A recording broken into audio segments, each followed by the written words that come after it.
कभी अगर बनना हो तो बाज बनना, लेकिन कभी तोता मत बनना।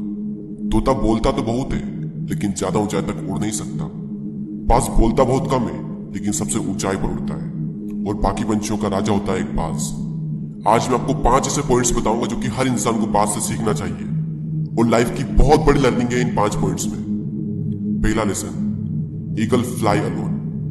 बाज अकेले उड़ता है और बाकी पंछियों के मुकाबले सबसे ऊंचाई पर उड़ता है।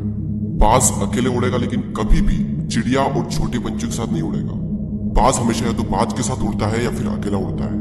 और इससे हमें यह सीख मिलती है कि छोटी सोच वाले लोगों से हमेशा दूर रहें और अकेले रहो, क्योंकि यही वो समय है जब खुद को जानने का असली मौका मिलता है। दूसरा लेसन, बाज का विजन बहुत ज्यादा क्लियर होता है और बहुत ज्यादा स्ट्रॉन्ग होता है। बाज अपने शिकार को 5 किलोमीटर दूर से ही देख लेता है और जब एक बार उसे अपना लक्ष्य दिख जाता है तो उसके बाद चाहे रास्ते में कितनी भी मुश्किलें क्यों ना आए, वो अपने लक्ष्य को हासिल करके ही दम लेता है। इससे भी एक बहुत बड़ी सीख मिलती है कि अपना विजन क्लियर रखो और उसे हासिल करने में फिर चाहे कितनी भी मुश्किलें क्यों ना आए, पीछे मत हटो उस बाज की तरह। तीसरा लेसन, बाज कभी भी मरे हुए जानवरों को नहीं खाता, वो हमेशा जिंदा शिकार करता है। और इससे हमें यह सीख मिलती है कि जो हमारा पास्ट है वो मर चुका है, तो अपने उन मरे हुए सड़े हुए थॉट्स पर ध्यान मत दो और अपनी आने वाली ताजी फ्रेश जिंदगी पर ध्यान लगाओ।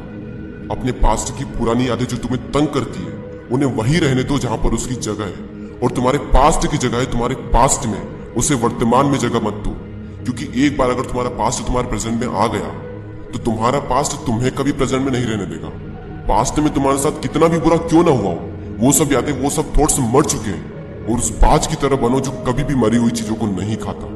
चौथा लेसन, जब आंधी तूफान आते हैं तो बाज बहुत ज्यादा एक्साइटेड हो जाता है। जब बारिश होती है तो सारे पंछी छिपकर बैठ जाते हैं, लेकिन बाज को बड़ा मजा आता है। जब तेज हवाएं चलती है तो बाज उन हवाओं के सहारे और तेजी से ऊपर की ओर उठता है, और ऊपर उड़ते उड़ते इतना ऊपर उड़ जाता है कि बादलों से भी ऊपर पहुंच जाता है। और इससे भी एक बहुत बड़ी सीख मिलती है कि मुसीबत में मजा ढूंढो। और नेपोलियन हिल ने एक बार कहा था कि हर बड़ी चुनौती अपने साथ में एक बहुत बड़ा अवसर लेकर आती है। तो उस बाज की तरह तुम भी अपने अवसर को पहचानो, और जिस दिन तुमने अवसरों को पहचान लिया तो सारी मुश्किलें तुम्हारे नीचे होगी और तुम उन मुश्किलों के ऊपर होगे। फिफ्थ लेसन, बाज अपने घोंसलों में से सॉफ्ट घास को हमेशा निकाल देता है ताकि बाज का जो बच्चा होता है वो उसमें कंफर्टेबल ना हो सके, क्योंकि अगर वो घोंसले में कंफर्टेबल हो गया तो वो वहीं रहना पसंद करेगा।